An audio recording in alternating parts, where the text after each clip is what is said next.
कालच्या लेक्चरमध्ये आपण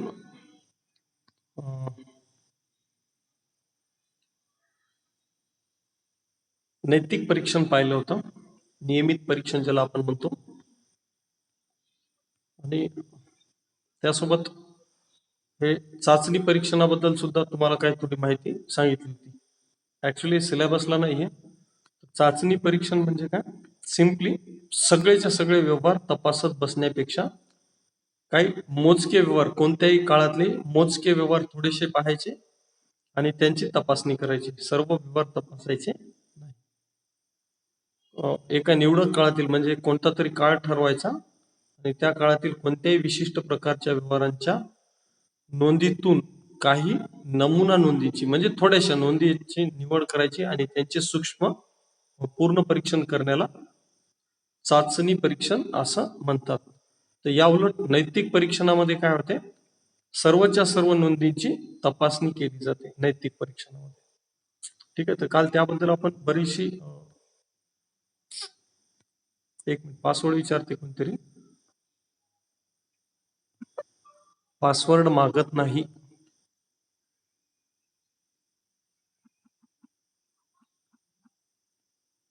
ठीक आहे, जाऊ द्या, फोन आहे.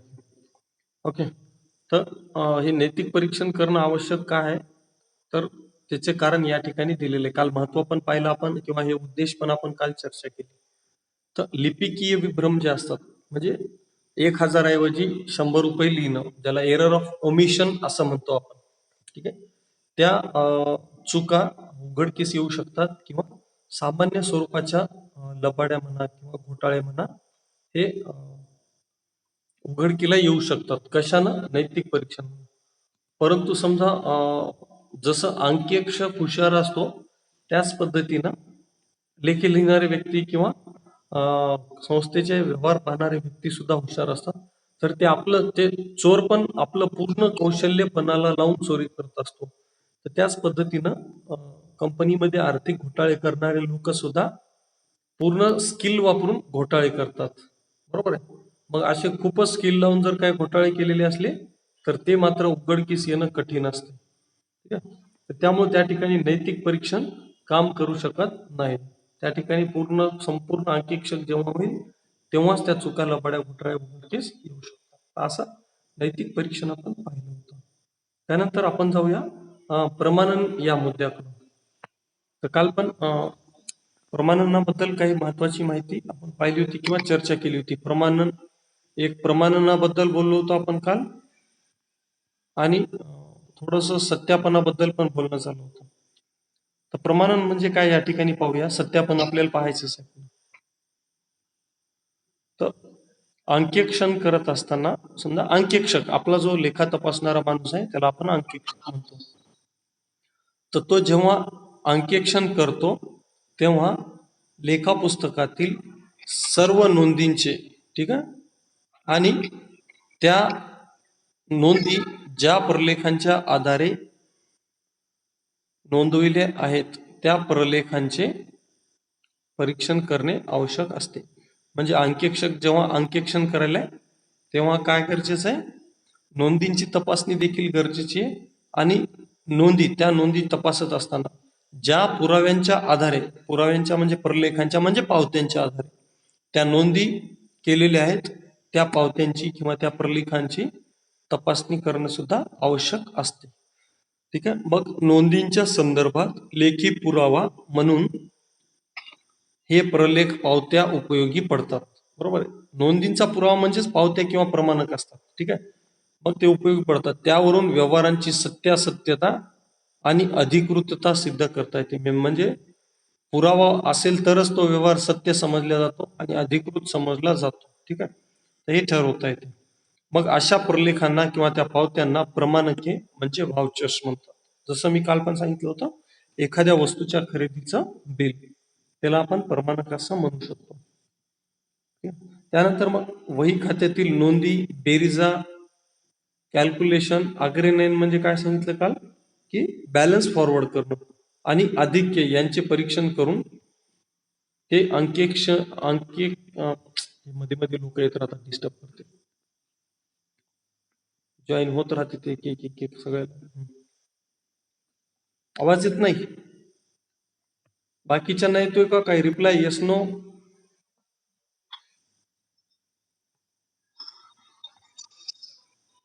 एटी केटी आहे का? आता ऐकायला येतो आवाज?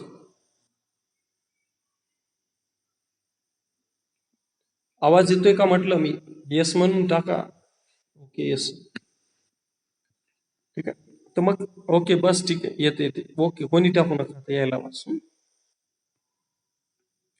तर मग वही खात्यातील, अरे,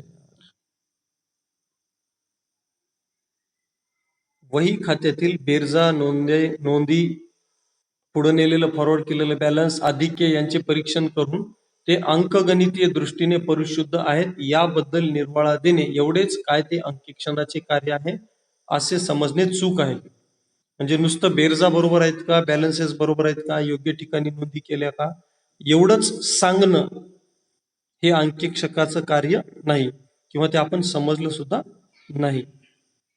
तर काय सांगितले पुढं? काय सांगितले? लेखा पुस्तकात लिहून ठेवलेल्या नोंदी बरोबर नोंदविलेल्या आहेत किंवा नाहीत याबद्दल नोंदविलेल्या नोंदी बरोबर आहेत किंवा नाही, आणि ज्या व्यवहारांकरिता त्या लिहिल्या ते व्यवहारच मुळात सत्य व अधिकृत आहेत किंवा नाही याबद्दल दक्षतापूर्वक प्रयत्न करणे हे अंकेक्षकाचे कर्तव्य आहे. म्हणजे काय? नोंदविलेल्या जे व्यवहार नोंदविले आहेत ते व्यवहार सत्य परिस्थिती आहेत किंवा नाही, म्हणजे ते खरोखरच घडले आहेत किंवा नाही व्यवहार, हे माहीत करून घेणं, आणि ते योग्य रीतीने नोंदविलेले आहेत याची सुद्धा दक्षतापूर्वक तपासणी करणं हे अंकेक्षकाचं कर्तव्य असते. हायलाइट केले ते सांगतो मी, त्याच्याबद्दल बोलतो. ठीक आहे. तर दक्षतापूर्वक तपासणी करणं हे अंकेक्षकाचं कर्तव्य असते. प्रत्येक व्यवहाराची सत्यता तपासणं हे पण त्याचं कर्तव्य असते. मग आता पुढं जर जाऊन पाहिलं तर वही खात्यात दिसणारे प्रत्येक नावे, जमा, व्यवहार काल्पनिक नाहीयेत किंवा खोटे नाहीयेत. जमा नावे जे नोंदविलेले व्यवहार आहेत ते खोटे नाहीयेत किंवा काल्पनिक नाहीयेत यासाठी अंकेक्षकाची खात्री पटणं गरजेचं असते. जसं माल वाहतूक भाडे दिले, एक ट्रान्झॅक्शन तुम्ही नोंदवला प्रॉफिट अँड लॉस अकाउंटच्या नावे बाजूला, तर मग अंकेक्षकाला त्या ठिकाणी प्रश्न विचारू शकतो, खरंच गाडी भाडे दिलेलं आहे किंवा नाहीये. ठीक आहे. मग त्याची खात्री पटत नाही, त्याला संशय येतो, तर तो काय करणार? त्या ट्रान्सपोर्ट कंपनीचं जे बिल असते ते बिल दाखवा म्हणू शकते. ठीक आहे. मग समजा लेखापालानं ते बिल दाखवलं तर त्या बिलाच्या आधारे तो मान्य करतो, ठीक आहे बा, तुम्ही सांगितलं ते खरं आहे आणि हा व्यवहार झालेला आहे. तर मग जेव्हा तो पावती मागतो त्या पावतीतली माहिती वाचतो आणि त्या पावतीतली अमाऊंट आणि नोंदविलेली अमाऊंट ही बरोबर आहे का हे पाहतो. तर हे सगळं कार्य जो तो करतो त्या कार्याला समजा प्रमाणन असं म्हटलं जाते. म्हणजे पावतीच्या आधारे व्यवहाराची सत्यासत्यता पडताळून पाहणे, दॅट इज कॉल्ड व्हाउचिंग, म्हणजे प्रमाणन. ठीक आहे. तर तेच इथं दिलेलं आहे बघा. दुसरा एक एक्झाम्पल आहे या ठिकाणी. उदाहरणार्थ रोख पुस्तकातील नोंदीवरून असे दिसून येते की एका विशिष्ट तारखेला एका विशिष्ट रक्कमेचे शोधन वर्तनाबद्दल म्हणजे कमिशन बद्दल करण्यात आलेले आहे. ठीक आहे. तर मग आता हाच व्यवहार काय होईल? पुन्हा दुसऱ्या ठिकाणी जाईल. हाच व्यवहार सामान्य खातेवहीतील म्हणजे लेजर मधील खातेवहीतील वर्तन खात्याच्या म्हणजे कमिशन खात्याच्या नावे बाजूला दिसून येईल. दोन ठिकाणी दिसून येतोय, बरोबर. रोख पुस्तकाच्या जमा बाजूवर, कारण पैसे बाहेर चाललेत, आणि कमिशन पेड अकाउंटच्या डाव्या बाजूवर आपल्याला तो लिहिलेला दिसून येतो. मग या व्यवहाराच्या दोन प्रविष्टीचे दोन्ही नोंदींचे रोख पुस्तकातील जमा आणि वर्तन खात्यातील म्हणजे कमिशन खात्यातील नावे या दोन्ही प्रविष्टींचे परीक्षण करून अंकेक्षक त्या प्रकारची विशेष खून करेल. बरोबर आहे. ते झालं परीक्षण, नैतिक परीक्षण, तो खून करेल. त्यावरून व्यवहार बरोबर नोंदविला आहे हे सिद्ध होईल. बरोबर. म्हणजे दोन ठिकाणी तुम्ही करेक्ट एंट्री केली हे सिद्ध होते, तो तपासतो आणि खुना करतो, म्हणजे ते झालं नैतिक परीक्षण. आणि व्यवहार अचूकतेने नोंदवलाय हे पण झालं त्या ठिकाणी. परंतु या संबंधी पुन्हा प्रश्न काय उपस्थित होतो? काय प्रश्न? मी जसं तुम्हाला सांगितलं की तुम्ही पैसे दिले, खरोखरच दिले का नाही दिले, बरोबर आहे. तर मग असे प्रश्न उपस्थित होतात. तर मग ते वर्तनाच्या रक्कमेचे खरोखरच शोधन करण्यात आले आहे का?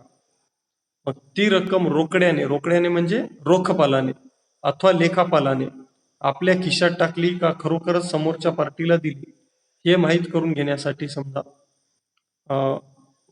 खरंच शोधन करण्यात आलं का ते आपल्या खिशात टाकली त्यानं. त्यासोबतच हे कमिशन देण्यासाठी, वर्तन म्हणजे कमिशन देण्यासाठी काही तरतूद आहे का आपल्या लेख्यांमध्ये किंवा आपल्या घटनापत्रकामध्ये कंपनीच्या अशी तरतूद आहे का नाही का बेकायदेशीररित्या ते कमिशन दिले. त्यानंतर एखाद्या जबाबदार अधिकाऱ्यावर कमिशन मंजूर करण्याचा अधिकार दिलेला आहे काय, नोंदविलेला व्यवहार कितपत खरा आहे, वर्तनाचे म्हणजे कमिशनचे प्रत्यक्षात शोधन करण्यात आले काय, त्याबद्दलचे पुरावे काय, इत्यादी सगळे प्रश्न आपल्या समोर उपस्थित होतात. मग तुम्ही एक नोंद दाखवली की कमिशन पेड म्हणून कॅशबुकला पण आणि कमिशन पेड खात्याला, तर त्यावरून एवढे सगळे समजा प्रश्न उपस्थित होतात. खरोखर दिले असतील का नाही दिले असतील पैसे, तसे द्यायला पाहिजे होते का नाही द्यायला पाहिजे होते, त्याचा पुरावा आहे का, असे सगळे प्रश्न निर्माण होतात. मग या सर्व प्रश्नाची उत्तरे कशावरून मिळतात, तर वाउचिंग वरून म्हणजे प्रमाणांना म्हणजे पावत्याच्या तपासणीवर. हे जे एवढे प्रश्न इथं सांगितले, तुम्हाला जर एखादा प्रश्न विचारला तुम्ही पास झाले का फेल झाले, तुम्ही काय म्हणणार, मी पास झालो. मग मी कशावरून तुमच्यावर भरोसा करणार तुम्ही पास झाले का नाही झाले ते, बरोबर आहे की नाही. मी काय म्हणणार, तुम्हाला विद्यापीठाने तुम्हाला दिलेला मार्क मेमो आणून दाखवा. मग तुम्ही दाखवणार आणून, हे घ्या सर याच्यावर पास लिहिलेलं आहे, तर मी पण मग मान्य करणार हो यस तू पास झालेला आहे. हे झालं प्रमाण, म्हणजे पुराव्याच्या आधारे व्यवहार खरा मानणे, हे झालं प्रमाणन. तर मग या सर्व प्रश्नांची उत्तरे प्रमाणनावरून व्हाउचिंग वरनं मिळू शकतात. मग व्हाउचिंग म्हणजे काय किंवा प्रमाणन म्हणजे नेमकं काय, ठीक आहे ते पाहू. तर प्रमाणनाच्या कार्यात प्रमाणकांची प्रमाणन आणि प्रमाणक म्हणजे फक्त पावती आणि प्रमाणन म्हणजे त्या पावतीची तपासणी, ठीक आहे. हे प्रमाणन म्हणजे काय, तपासणी, आणि फक्त प्रमाणक म्हणजे काय, तर पावत्यांची तपासणी म्हणजे प्रमाण.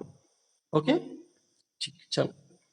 तर मग आता या ठिकाणी प्रमाणनाच्या कार्यात प्रमाणकांची तपासणी करून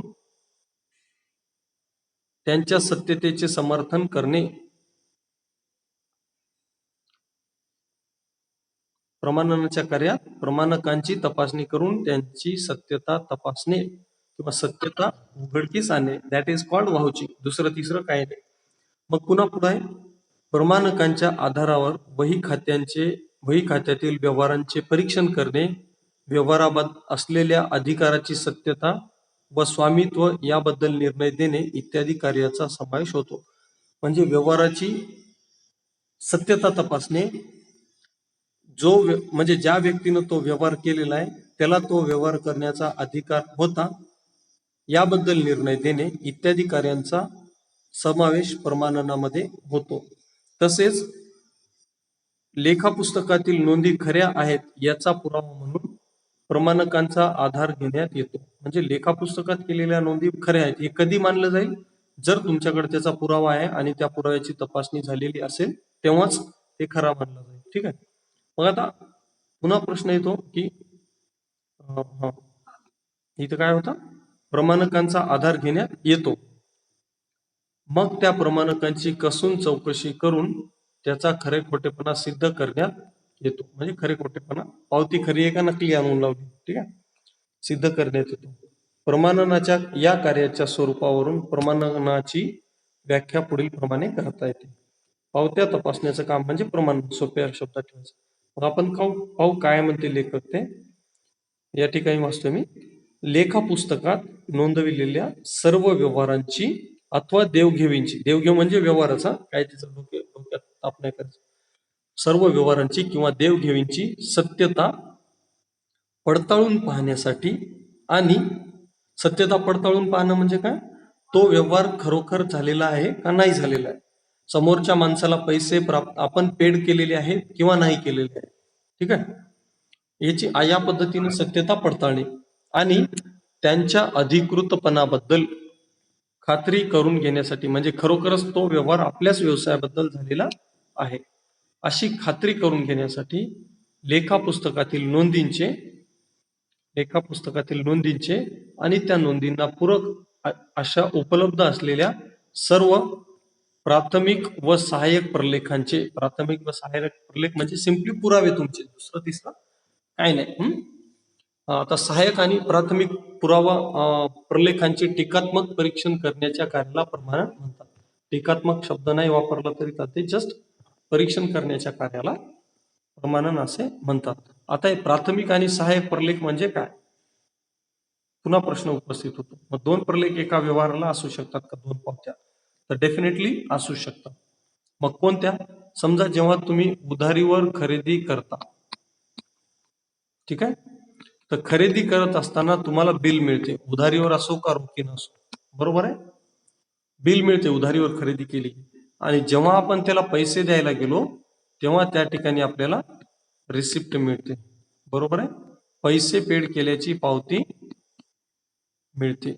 म्हणजे वस्तू खरेदी करताना बिल मिळते आणि ते पैसे देताना पावती मिळते. तर बिल काय झालं, प्राथमिक पुरावा, आणि पावती काय झाली, दुय्यम पुरावा किंवा दुसरा सहाय्यक पुरावा.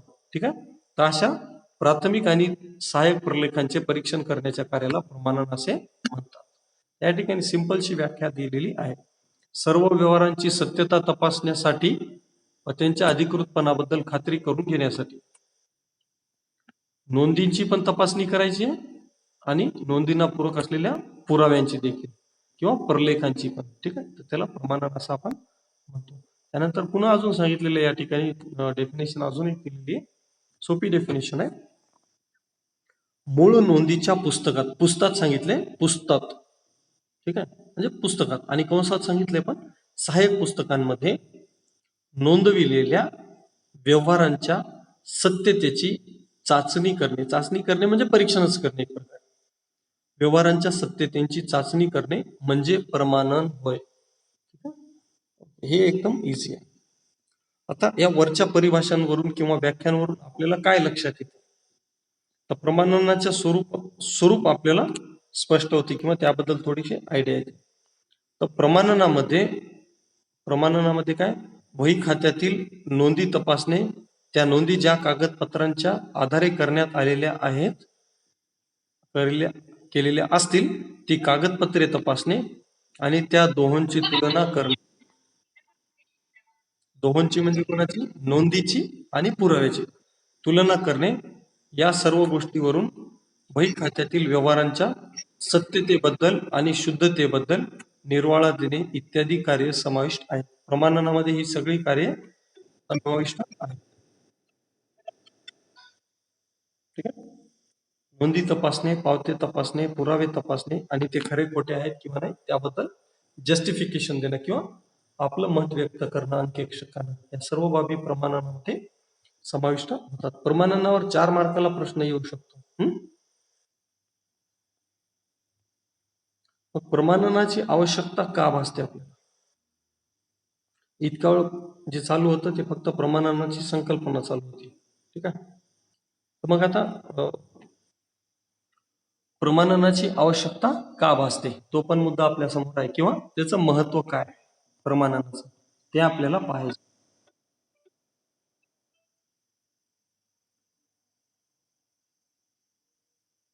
कोणतरी फोन करते त्याच्यामुळे डिस्टर्बन्स येतोय मध्ये मध्ये. मग पाहूया प्रमाणनाचं महत्व काय आहे. सिंपली प्रमाणनाचे उद्देश किंवा महत्व सारखंच आहे, समजा काय नाही, उद्देश आणि महत्व सारखंच असेल. का गरज भासते तर बघूया आपण या ठिकाणी. पहिला नंबर आहे, पॅराग्राफ तुम्ही वाचून घ्या, त्याच्यामध्ये जे काय असेल ते तुम्हाला लक्षात येईल, साधं आहे. त्या ठिकाणी डायरेक्टच समजा प्रमाणनाचा उद्देश म्हणा किंवा महत्व पण आपण म्हणू शकतो. महत्व या ठिकाणी खालचे पॉईंट जे मी डिस्कस करणार आहे आता ते सिद्ध करतात. मग प्रमाणनामुळे काय होते किंवा पावत्यांच्या तपासणीमुळे काय होते, तर प्रत्येक व्यवहार खरोखरच घडून आलेला आहे हे सिद्ध होते, पहिली गोष्ट. त्यानंतर जो व्यवहार घडून आलेला आहे तो व्यवसायाकरिताच झालेला आहे, व्यवसायाच्या स्वरूपाला अनुकूल असा आहे. म्हणजे काय, तो आपल्या व्यवसायाचाच ट्रान्झॅक्शन आहे, कोणाचा पर्सनल त्या प्रोपरायटरचा म्हणा किंवा त्या कर्मचाऱ्याचा घरचा ट्रान्झॅक्शन नाहीये. हा व्यवसायाला लागू असणाराच तो व्यवहार आहे. ठीक आहे, हे सुद्धा सिद्ध होते. तुम्ही रेंट दिला असेल, तुम्ही तुमच्या कार्यालयाचा रेंट दिलाय का घरचा रेंट दिलाय हे त्या पावतीमध्ये लिहून असते. बरोबर आहे. यामुळं तो व्यवसायाच्या कार्याला किंवा व्यवसायाच्या स्वरूपाला किंवा व्यवसायाबद्दल तो ट्रान्झॅक्शन झालेला आहे हे देखील सिद्ध होते. आणि त्यानंतर काय, लेखा पुस्तकात केलेली नोंद पद्धतशीर व योग्य आहे याबद्दल खात्री करून घेणे हा प्रमाणनाचा उद्देश आहे. म्हणजे पहिली गोष्ट खरोखर घडून आला हे सिद्ध करून घेणं, तो ट्रान्झॅक्शन व्यवसायाचाच आहे हे सिद्ध करणं, आणि लेखा पुस्तकातील नोंद अचूक आहे हे सिद्ध करणं, हे सगळे काय या प्रमाणनाचे उद्देश आहे किंवा त्याचं ते महत्व आहे. ठीक आहे, पुन्हा पुढच्या पानावर जाऊन आपण अजून अजून काय उद्देश असू शकतो. या ठिकाणी दुसरा उद्देश दिलेला आहे. आता वास्तविक पाहता त्या पहिल्या नंबरमध्येच 3 उद्देश होत्या, तर हे थोडं लांब लांब वाक्य दिलेत. आपण उत्तर काढताना किंवा लिहिताना त्याचे छोटे छोटे ब्रेकअप करू शकता. तर पुढचा मुद्दा दिलेला आहे, लेखा पुस्तकात, या इथं वाचतोय, लेखा पुस्तकात नोंदविलेल्या प्रविष्टींच्या म्हणजे नोंदींच्या मागे काय दडले आहे याचा तपास लावणे. आता नोंदींच्या मागे काय दडलेलं आहे याचा तपास लावणे. आता जिथं समजा अंकेक्षकाला डाऊट येतो त्या ठिकाणी, म्हणजे जिथं म्हणजे ज्या ज्या नोंदींबद्दल किंवा ज्या ज्या व्यवहारांबद्दल अंकेक्षकाला डाऊट येतो की हा व्यवहार खरा आहे का खोटा आहे, किंवा हा व्यवहार खरंच व्यवसायासाठी झालेला आहे का नाही झालेला आहे, या पद्धतीचे डाऊट अंकेक्षकाला जेव्हा येतात किंवा नोंदविलेली रक्कम बरोबर आहे किंवा नाही असे डाऊट जेव्हा येतात अंकेक्षकाला, तेव्हा तो तो तेव्हा अंकेक्षक काय करतो, तो व्यवहार बारकाईनं कसून त्या व्यवहाराची चौकशी करतो. ठीक आहे, तर हे मग असं एखाद्या ट्रान्झॅक्शन मध्ये काही गडबड घोटाळा किंवा चुका असतील तर त्या गोष्टींचा तपास लावणे व त्या उघडकीस आणणे हे प्रमाणनामुळे शक्य होते. जर एखादा खोटा व्यवहार तुम्ही नोंदवला बुक्स ऑफ अकाउंट्स मध्ये आणि त्याची पावतीच लावायची विसरली, खोटा व्यवहार नोंदून तुम्हाला वाटतं की अंकेक्षक थोडीच तपासणार आहे एवढं सगळं बारकाई, असा विचार करून एखादा खोटा ट्रान्झॅक्शन नोंदविला तर तो अंकेक्षक जरूर तपासतो आणि तो उघडकीस पण आणतो. का, कारण पावती नसते त्या व्यवहाराची, बरोबर आहे. तर मग अशा खऱ्या खोट्या ट्रान्झॅक्शनला उघड पाडणं किंवा त्याचा तपास करणं हे प्रमाणनाद्वारे शक्य होते.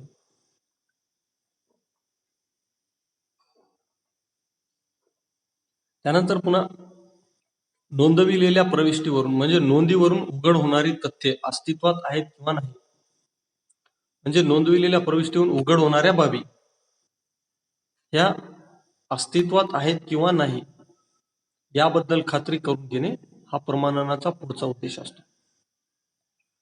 म्हणजे तुम्ही एखाद्या व्यवहारामध्ये व्यवसायात रोज रोजच दाखवायले 1000 रुपयाचा ब्रेकफास्ट रिफ्रेशमेंट टी कॉफी आणला, 2000चा रिफ्रेशमेंट टी कॉफी आणला असं दिसते, तर बा ह्या मग अशा ट्रान्झॅक्शन मागे नेमका काय उद्देश आहे. 2-2 हजार रुपयाचा कोणी चहा पिते का नाश्ता करते का रोज व्यवसायाचे कर्मचारी, मग या नोंदी मागे काय आहे नेमकं, हा खोटा व्यवहार आहे का हे उघडकीस येते प्रमाणनामुळे. आणि खरंच तेवढा म्हणजे 2,000 रुपयाचा ब्रेकफास्ट म्हणा रिफ्रेशमेंट कर्मचाऱ्यांनी केलं होतं का असं तथ्य सुद्धा बाहेर येते. हा प्रमाणनाचा उद्देश आहे, तथ्य बाहेर काढणं. त्यानंतर कोणतरी अजून ऍडमिट होते. त्यानंतर अजून पुढचा मुद्दा सांगितलेला आहे, प्रमाणनाचा तिसरा व महत्वपूर्ण उद्देश काय, व्यवहारापासून पक्षकाराला मोबदला मिळाला आहे याबद्दल खात्री करून घेणं आहे. पक्षकाराला म्हणजे कोण, तर अंकेक्षक. पक्षकार म्हणजे कोण, अंकेक्षक ज्या कंपनीचे लेखे तपासत आहे ती कंपनी किंवा तो व्यवसाय म्हणजे पक्षकार होय, सिंपली. ठीक आहे, समजा मी माझी कंपनी चालवतोय आणि तुम्ही अंकेक्षक आहात, तुम्ही माझ्या कंपनीचे लेखे तपासायला येणार आहे, तर मी तुमच्या दृष्टीनं तुमचा पक्षकार झालो. ठीक आहे, तर मग लेख्यांमध्ये नोंदविलेले जे काही व्यवहार आहेत लेख्यांमध्ये नोंदविलेले त्या व्यवहारांच्या बद्दल काही ना काही मोबदला पक्षकाराला मिळालेला आहे किंवा नाही हे तपासणे. आता मोबदला म्हणजे काय, प्रतिफल. कोणताही आर्थिक व्यवहार आपण जेव्हा करतो त्या प्रत्येक आर्थिक व्यवहारामध्ये आपल्याला काहीतरी मिळते आणि आपण कोणाला काहीतरी देतो. तर हे जे कोणाला काहीतरी देणे किंवा आपल्याला काहीतरी मिळणे म्हणजे त्या व्यवहाराचा मोबदला झाला. तुम्ही बाजारात गेले, 10ची नोट एखाद्या भाजीपालावाल्याला दिली आणि त्याच्याकडून 10 रुपयाचा भाजीपाला घेतला. तर तुमच्या दृष्टीनं तुम्हाला मिळालेला मोबदला भाजीपाला असेल, ती वस्तू असेल, आणि त्या विकणाऱ्यासाठी मोबदला काय असेल? 10 रुपयाची नोट. तर मग असं तुमच्या बिझनेसचे जे काही ट्रान्झॅक्शन्स नोंदवलेले आहेत, त्या प्रत्येक ट्रान्झॅक्शन बद्दल त्या पक्षकाराला किंवा कंपनीला किंवा व्यवसायाला काही ना काही मिळालेलं आहे, याबद्दल खात्री करून घेणे, हे प्रमाणनाचा पुढचा उद्देश असतो. समजा तुम्ही सांगितलं की इलेक्ट्रिक बिल आपण भरलं, इलेक्ट्रिसिटी बिल पेड, हे लिहिलंय. मग आता पहिले तर अंकेक्षक काय करणार? ते बिल भरल्याची पावती दाखवा म्हणतात, ठीक आहे, आणि तो तपासणार. त्या पावतीमध्ये लिहिलेला मीटर क्रमांक किंवा ग्राहक क्रमांक हे तुमच्या कंपनीचंच आहे, ठीक आहे. म्हणजे तुमच्या कंपनीनं वीज वापरली आहे म्हणून तुम्ही लाईट बिल भरलं आणि नंतर तो ट्रान्झॅक्शन बुक्स मध्ये घेतला. अशी तपासणी म्हणजे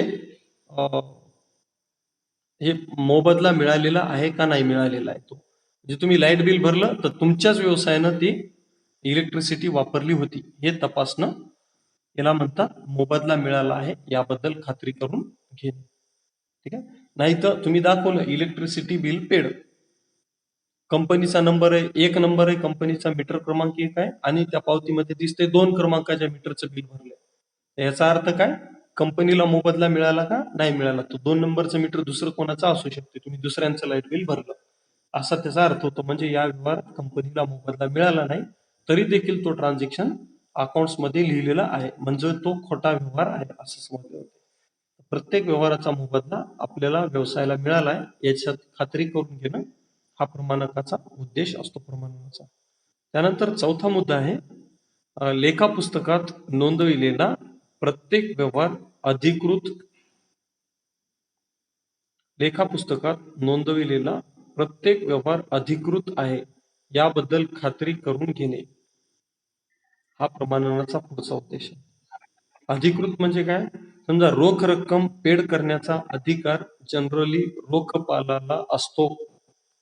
व्यवसायाच्या व्यवहारांबद्दल रोख रक्कमेचे शोधन करण्याचा अधिकार रोखपालाला असतो. मग रोखपालाऐवजी इतर जर कोणत्याही व्यक्तीनं रोख रक्कमेचं शोधन केलं असेल रोखपालाऐवजी, तर ते अधिकृत व्यवहार समजले जाणार नाहीत, ते अधिकृत व्यवहार समजले जाणार नाहीत. आणि जर असं कोणी रोखपालाच्या माघारी ट्रान्झॅक्शन करत असेल आणि त्याबद्दलचे बिल पेड करत असेल तर ते सगळे अनधिकृत व्यवहार होतील. आणि काय करेल कोणी आपल्या मनानं किती रकमेचं बिल कोणालाही देऊन टाक, आपल्याच हातात ते पैसे पेड करायचं म्हणून कोणालाही किती बिल पेड करेल, किंवा कोणी कितीही अनलिमिट खर्च करत राहील, ठीक आहे, कोणी कितीही अनलिमिट खर्च करत राहील. त्यामुळे काय होते, कंपनीला नुकसान होऊ शकते. म्हणून ज्या व्यक्तीला लेखे तपासण्याचा अधिकार दिलेला आहे, ज्या व्यक्तीला रोखीचे व्यवहार करण्याचा अधिकार दिलेला आहे त्याच व्यक्तीनं ते व्यवहार केलेले आहेत किंवा नाही हे तपासणं, हे सुद्धा प्रमाणनाचं कार्य असते. कारण जेव्हा जेव्हा आपण पैसे पेड करतो कोणाला आणि पावती घेतो तर त्या पावतीवर रोखपालाची सही असते, याचा अर्थ तो व्यवहार अधिकृत आहे आणि तो व्यवसायासाठी झालेला आहे हे सिद्ध होते. तर असं सिद्ध करण्यासाठी सुद्धा प्रमाणन केलं जातं. त्यानंतर पाचवा उद्देश त्या ठिकाणी सांगितलेला आहे. पाचवा उद्देश सांगितलेला आहे आपल्यासमोर की व्यापार व्यवसायासंबंधी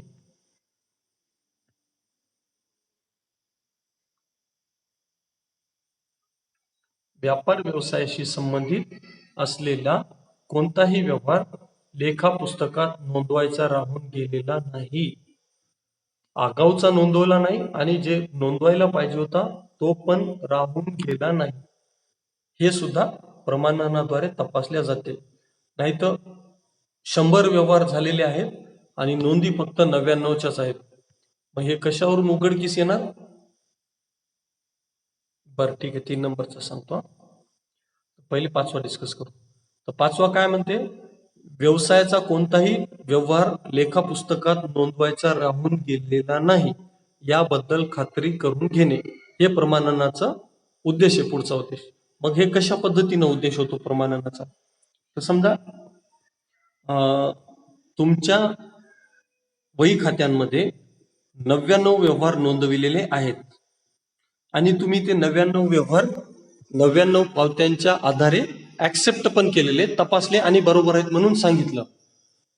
परंतु सपोज तुमच्याकडे पावत्या निघाल्या 100, व्यवहार नोंदविलेले आहेत 99 आणि पावत्या निघाल्या 100. तर याचा काय अर्थ होतो की कुठला तरी एक व्यवहार बुक्स ऑफ अकाउंट्स मध्ये नोंदवायचा राहून गेलेला आहे, बरोबर ना? मग जर नोंदवायचा राहिलेला नसेल तर मग ती पावती आली कुठून, असा त्या ठिकाणी प्रश्न उपस्थित होतो. म्हणून पावत्या आणि त्या संबंधीचे व्यवहार तपासत असताना हे सिद्ध होते की कोणताही ट्रान्झॅक्शन लिहायचा राहून गेलेला नाही, आणि राहून गेला तर तो प्रमाणकाच्या आधारे सिद्ध होतो आणि आपल्याला तो पुन्हा ट्रान्झॅक्शन नोंदविता येतो. ठीक आहे. तर जेवढी प्रमाणकांची संख्या तेवढेच ट्रान्झॅक्शन्स, असं हे गणित आहे. ट्रान्झॅक्शन कमी आणि पावत्या जास्त आल्या तर याचा अर्थ व्यवहार राहिला समजलं जाते आणि पुन्हा त्याची नोंद केली जाते. बोला. त्यानंतर कोणाच तरी डाऊट आला होता की तिसरा मुद्दा सांगा सर. या ठिकाणी तिसरा मुद्दा आपण पुन्हा सांगू. प्रमाणनाचा तिसरा महत्वपूर्ण उद्देश असा आहे की व्यवहारापासून पक्षकाराला मोबदला मिळाला पाहिजे, मिळाला आहे याबद्दल खात्री करून घेणे हा असतो. ठीक आहे. पहिली गोष्ट, पक्षकार म्हणजे कोण? ती कंपनी, ज्या कंपनीचे लेखे तपासल्या जात आहेत ती कंपनी किंवा व्यवसाय. ओके, ही गोष्ट क्लिअर झाली. मग आता कंपनीच्या बुक्स मध्ये लिहिलेलं आहे की वेजेस पेड म्हणून मजुरी पेड केलेली आहे.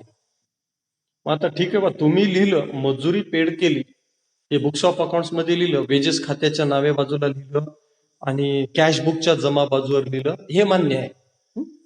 परंतु त्या मजुरी म्हणजे जे पैसे दिले त्याबद्दल मजुरांनी आपल्या व्यवसायासाठीच काम केलेलं आहे, हे कशावरून?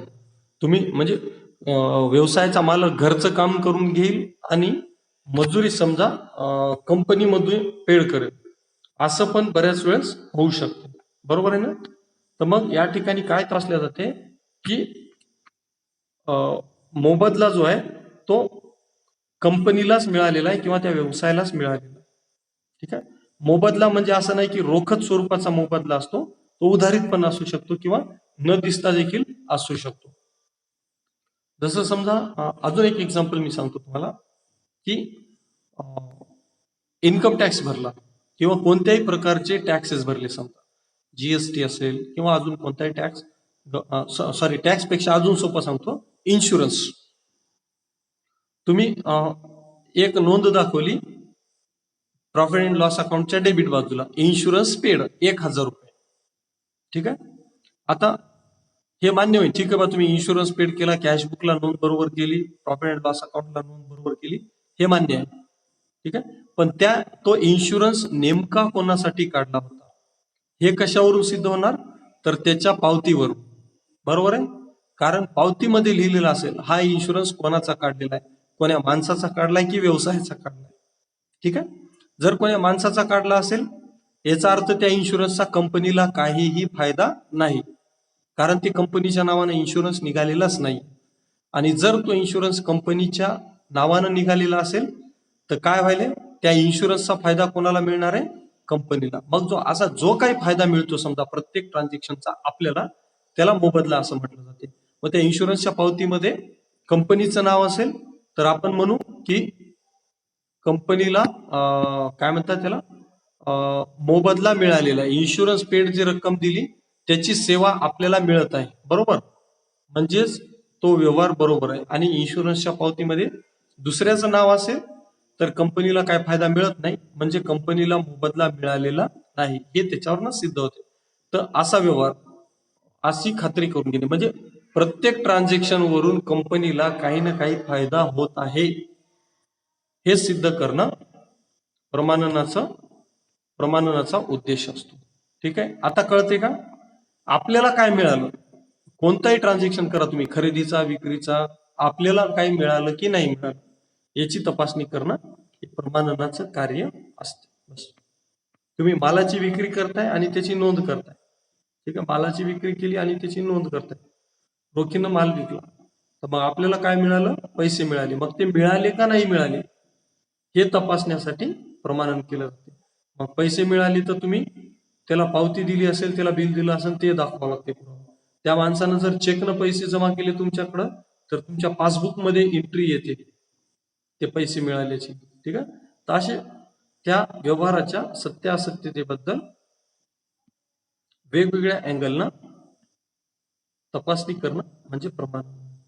तर हे प्रमाणनाचे सर्व काही पॉइंट्स आहेत, उद्देश आहेत. खाली प्रमाणनाचं महत्व पण दिलेलं आहे. मला वाटतं ही PDF पूर्ण मी काल तुम्हाला व्हॉट्सअपमध्ये पाठवलं होतं, ते तुम्ही एक वेळेस वाचून घ्यावा. आपलं टाइम नियर अबाउट संपत आलेला आहे या ठिकाणी.